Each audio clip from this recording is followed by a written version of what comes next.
Tate's saying it's inhumane, it's cold, they're starving. I haven't eaten in 3 days, motherfucker, so shut the fuck up about that. I've chosen not to eat for 3 days because the food makes me sick. They chose to be PC because they are scary. I don't give a fuck. Motherfuckers books here all the time. Motherfuckers get that shit put on them all the time. Motherfuckers get robbed for their canteen in this bitch. Motherfuckers get that shit. It shit happen every day. My team right here, where I'm at right now, we got the foot on their neck. Nobody can fuck with us. That's just how it is. It's always been that way. Motherfuckers swore I'd have a hard time in Florida lockup. You guys just don't get it. You think like maybe they're driving me in a cop car by myself like them motherfuckers? Fuck no. I'm on a bus with everybody else. Because guess what? I don't need no fucking shit just catered to my ass. They told me I'm getting 20 years if I take that shit to trial. The judge even said, you could win, you could lose. Well, guys, we are back once again with some more insane drama in the alpha male universe. And I've got to say, this is some drama that I never thought was going to happen. But we have a jailhouse beef between Wes Watson and the Tate brothers. Because apparently Wes is unhappy with how they're acting like pussies and how they're bitching and complaining on Twitter every day. And just decided that he needed to hop on here and say something about it. And if you're not caught up with the situation, both Wesley Peg Watson and Andrew Tate are currently locked up in the same jail in Miami. And over the past 2 weeks since Andrew Tate got himself arrested, Andrew has basically just been going ballistic on Twitter, where he has been bitching, crying, and moaning pretty much nonstop. And this is something that we actually covered only 2 or 3 days ago, where we were watching him talk about how his cellmates are eating paint chips off the wall, and he's worried about them being murderers and coming for him, while also complaining about not eating, the showers, and basically anything and everything that he could possibly complain about. So with that in mind, the Pegster dropped a video in response to said complaining, where he has apparently just had enough of it. And we're going to go ahead and listen to what he has to say, and you already know it's about to be good, and it's about to be some cokehead level ranting here. So let's just jump straight on into it. This is a prepaid collect call from Wes Watson. Locked up with the Tates in Miami. I know everybody wants to hear this. I know everybody wants to hear what I believe about this. I mean, I know the Tates are innocent. That I'll never believe they did this being charged with. But Tate's saying it's inhumane, it's cold, they're starving. I haven't eaten in 3 days, motherfucker, so shut the fuck up about that. I've chosen not to eat for 3 days because the food makes me sick. This food makes you sick here. It's such bad food that literally I have chosen not to eat anything for 3 days. There's no wreck because the fires that were out here, and now we're on lockdown for someone got sick in the building, so we're on quarantine. Get used to it, motherfucker. This is American jail and prison. You never get to do what you think. You're in transport, motherfucker. I've been in transport the whole time. When you're fighting a case, they take you back and forth to court. You're not programming yet. You're not classified yet. They have to hold you this way. And I still don't believe that famous people have to go. I want to see the paperwork. I want to see the paperwork that their lawyers put in to the system saying, hey, Kodak or any of these famous people, fucking Javante Davis or Andrew Tate or fucking Tory Lanez had to go. Shit. There's no way they can make you. They might tell you that you have to, and your bitch ass goes along with it, but that's what you chose to do. Because they tell me the same shit, and I say, no, I'm GP, motherfucker, always been. What's up? And we're just going to stop his goofy ass there for one quick second, because you can already see the vibes that this video is about to be on. And you can already tell he is about to be glazing himself for not being in protective custody like the Tates are, but instead is in general population because he's apparently just a badass. But you gotta love how he's criticizing them for bitching about the food, and then he immediately follows it up by talking about how the food makes him sick, so he hasn't eaten for 3 days. It's like on the same energy as that one annoying ass kid in high school who anytime you said anything, he just had to one-up you and just had to talk about how he had a much worse experience. That's basically what Wesley is doing here. So he's essentially doing the same fucking thing they are, and the first opportunity he got, he started bitching about the food and his time in jail. And that's not even where it ended, because he was also just bitching about wreck and everything else they were. So the irony is just crazy, but this little phone call he's doing that he had his little Maid Jose post is only just getting started with the stupidity. Because as I said, this is the pegster we're talking about. And when he gets ranting, that shit goes all over the place. Tory Lanez got stabbed in California on a PC yard. You're not safe because you're in PC. It's just not going to happen. And you're never going to be in seg the whole time. I mean, this is the reality of America, America's prison system, jail system. It is just different. Tory Lanez got stabbed by a punk in PC. A straight, probably GBG fool who got fake titties and put the blade in him. But it is what it is. I mean, he chose to be PC. California has prison gangs in PC, motherfucker. You don't know what Deuce 5 is? You don't know what this shit is? Because you don't know shit. I've been in seg. I've been in the hole, the box out here. I've done shoe time. This is for discipline. They don't put you in it because you're famous. You don't have your lawyer stand up and say, fuck that, put him in GP. I want him to have a good experience and be around people because connection is power. So yeah, apparently the biggest thing he is mad about is because they decided to go into protective custody. And I just want to point out how ridiculous this situation we are witnessing right now is, because it might not have dawned on you how stupid this actually is. We have one prisoner who is somehow managing to make all of these tweets pretty much all day long, going nuts on Twitter, while the other one is somehow managing to see all of these tweets and at the same time is putting out a video on YouTube of a phone call he is recording, being mad about them and being mad that the one guy isn't in general population like him and isn't as much of a badass as him. Like, just let that sink in, because that is what you are viewing. You were probably the first person in your bloodline to be seeing something like this right here. And of course, Wes then goes on to immediately try to make himself sound like a badass and trying to act like he is just controlling the yard and controlling everything in there, before then glazing the Tates after he just got done basically shit-talking them. My team right here, where I'm at right now, we got the foot on their neck. Nobody can fuck with us. That's just how it is. It's always been that way. Motherfuckers swore I'd have a hard time in Florida lockup. You got me laughing, for a motherfucker. Watch when I hit the chain gang. Same motherfucking thing. I'll always be the biggest, always at the top, because I don't break. The whole thing is, I do respect the Tates like a motherfucker. Because guess what? Andrew Tate has been pressed with a life sentence so many times that we've seen him, and he stays mentally strong. I love that motherfucker for that. Because that's who he says he is. He says he's mentally strong during hard times, and he is. That's what builds you. During times of adversity, with your self-talk and your actions, you create your current behavior. So let's just say, for instance, this Jit in front of me. Jit means a youngster. This 18-year-old in front of me right here.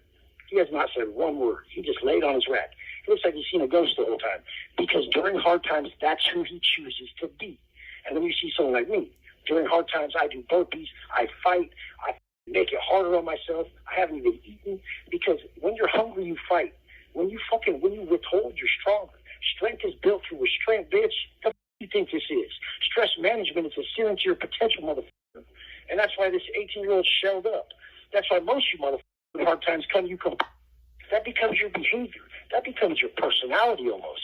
You think complaining is conversation, motherfucker, it ain't. And I don't even know what the fuck he's talking about at this point, where some 18-year-old is catching strays because apparently he's all soft and quiet, but Wes is out here fighting. He hasn't eaten for multiple days, and he is just overcoming it apparently. This man is on the yard hooping paperwork like it's never been done before in the Miami jail system, because this is who he is. When times get hard, he just refuses to eat, anchors down, and is doing his burpees at 3 a.m. in the dark, right in his jail cell. And I don't know where he is getting this ego high from or what the hell is going on here. But he then continues to go on and is basically, again, just pretty much complaining the entire time and trying to say as to why he has it worse off than the Tates, even though he's doing the same exact stupid shit that they're doing. Do you guys realize every time I went to court, they woke me up at 3 a.m., I was on the bus by 5, I was in the holding tank at 8 o'clock, and I'm sitting on cold floors with no socks, no shit, thin clothes the whole time, no food,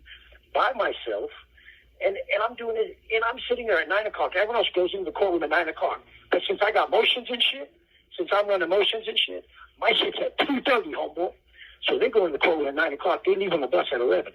I sit in the holding tank from 9 a.m. to 2:30 Then I get out of the courtroom at 4 or 5. I miss the last bus at 4 p.m.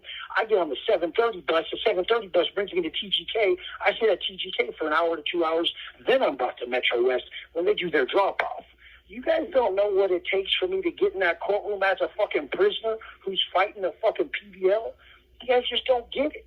You think like maybe they're driving me in a cop car by myself like that motherfucker? No. I'm on a bus with everybody else. Because guess what? I don't need no shit just catered to my ass. You can't tell me shit. Your aura tells it all. And Epictetus said difficulties are things that show men who they are. Difficulties, motherfucker, are things that show men who they are. So you better be asking for bigger problems. You better be asking for more difficulties. And you better face them like a G. That's what I'm saying. And I didn't just survive, motherfucker. I went through all that time, that 10-piece, that stretch, and I thrived, bitch. I fucking came out a motherfucker. Made myself a multi-millionaire when nobody could do it. All you guys were online. We all started with a plain white page in your grid on Instagram, and I beat you. Why did I beat you? Because my aura is stronger. Why is my aura stronger? Because when they tried to break me, I stood up, motherfucker. I didn't shut up. I stood up, and I'll do it again. This is the whole thing. Even where I'm at right now, there's no politics in Florida prison. So there's no structure. We're punished as a whole. So you can imagine the frustration when a bunch of jits and base heads with nothing going on, nothing to lose, don't even got a butt-naked soup in there. And they don't even get a butt-naked soup a day. They don't care about the floor time. They don't care about the tablet. They don't care about shit getting taken because they have nothing. You don't get how hard it is not to smack the shit out of these motherfuckers. Real convicts make plays and fly under the radar. These fools think complaining is like they're right. Like, you should be treating me better. And this is inhumane. You ain't as human when you're locked up for it. You think you are? You got shit twisted. They told me I'm getting 20 years if I take that shit to trial. They told the judge, he said, you could win, you could lose. My lawyer said, you could win, you could lose. Do you want 20 years or 20 months? So we signed for the 20 months. We're still trying to negotiate a plea a little lower right now. That's why I'm still in transit. Still in transit. And in case you couldn't tell, he's apparently still in transit. And we got to get a little bit more information on his little court situation, where, as we all know, he took a plea deal and got some jail time not too long ago. But apparently he was facing an entire 20 years. And because of that, no one in there with him is human, as you heard him say. And he is apparently having a hard time not slapping people and just taking their shit, which has to be a really bad look when this ends up getting played back in court, showing that his behaviors haven't changed whatsoever and the motherfucker hasn't learned shit. And I don't even know what the whole segment about him having stronger aura was about, and how he became a multi-millionaire and he beat everyone, when in reality, Wes, did you really beat anyone? You're sitting in a jail cell right now, dog, facing pretty much guaranteed jail time, and you were even facing 20 years. So the only people you're actually beating right now is other people in jail that have life sentences. So I don't know what the hell he's yapping about, but he just keeps on going and gets back on topic for a few seconds at least, where he's talking about how he's going through way worse than the Tates, and he hasn't complained once, even though he's complaining right now. I'm going through and I've been going through the same shit, if not way worse than these famous motherfuckers. And I didn't complain once, homie. All I do is make you guys positive videos and think about you guys. Understand this. It ain't about me. It never has been. My story, my life, my movie defeats all. If they made a movie about my life, we would watch that shit thoroughly. This shit would be like a new Belly, a new Scarface. And we know it. I'm pulling up Phantom, Bugatti, Phantom. The This is the whole point. I just went to Yard with the homeboys, and Homicide just came to visit my other homie last week for a 21 body. My other little homie right here, little YN from North Miami, motherfucker got multiple bodies. My homie right here got a famous he motherfucker ain't getting out. So how am I going to complain? I'm at least getting out. How would I complain about this shit if I literally was someone who got a date when these motherfuckers don't? I'm looking at people's behavior in here, and I know this is exactly who they were when shit got rough. Like some of these motherfuckers, they just shelled up. They complained. They didn't say nothing. They let the situation beat them up. And some motherfuckers stood up and hustled up. My locker was full. I run shit. That's how it's always been. The people on my team around here, they do the same. These are motherfuckers who know how to make plays. These are motherfucking convicts who done time. And we're going to see right now who Tate is during this. And I'm saying every time he's been hit, with a life sentence case or these bullshit fake fucking cases they put on him. He stood up like a man. He did his time right, and it made him stronger. You people need to take this and apply it to your life because you're complaining about. And you got to realize you're in transit. You're not in transit. You're in transit. You're not on program. You're not on a program in prison or county yet. So it's gonna be like this. This is how it's been for me the whole time. And you're like, Wes, you haven't eaten in 3 days? I chose that. That makes you stronger. Put the food down, fool. Run it up. What's up? It just is what it is. And for someone trying to act like it's not a big deal that he hasn't eaten for 3 days, he sure is talking about it an absolute shit ton. Along with also just flipping back and forth, where one moment he's shit talking Andrew Tate, and the next he's glazing him, so I don't even know what the fuck's going on at this point. I don't know if this is some bipolar shit or what. And after this, Wes finally starts to wrap it up, and decided to do so like this right here. You will not beat me. Your aura will not be stronger than mine because I know what I'm doing when hard times come. I'm strengthening my aura, and I stand there, and you can feel it, motherfucker. You can feel that shit through the phone. I give myself chills talking about myself, bitch. You know what time it is. I got love for those motherfuckers. No shit talk. No shit talk for anybody's names I said. They chose to be PC because they are scary. I don't give a fuck. Motherfuckers get booked here all the time. Motherfuckers get that shit put on them all the time. Motherfuckers get robbed for their canteen in this bitch. Motherfuckers get that shit. It should happen every day. And guess what? They chose not to go face it. I'll be GP till the day I die, motherfucker. And if it is on the yard, then so be it. What's up? And there you have it, the true ramblings of a cokehead in prison who is still trying to play the tough alpha male badass who would just beat everybody else in life, and who is still trying to be a life coach from a jail cell. And I've got to say, again, this is some of the most ridiculous shit that I've ever seen. And I wonder if we're going to see Tate actually making a response to Wesley losing his shit. But with that said, that's enough for one day. So if you enjoyed, please drop the sub and a like and join the Saints Mafia, where we are flaming all of these lol cows. And I'm out, watching Wes Watson go after the taint, and peace.